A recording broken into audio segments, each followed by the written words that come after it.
Thierry, on reparle un peu de virus C. Le diabète est fréquemment associé à l'infection virale C. Le diabète peut aggraver l'hépatopathie virale C.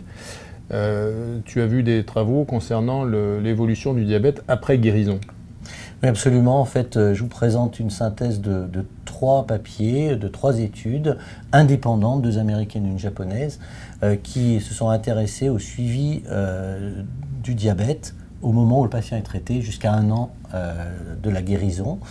Et on constate dans les 3 études une amélioration significative de l'hémoglobine glyquée de 1% dans les 3 études, et ceci permettant de diminuer les besoins en insuline ou en antidiabétiques oraux dans 30% des cas.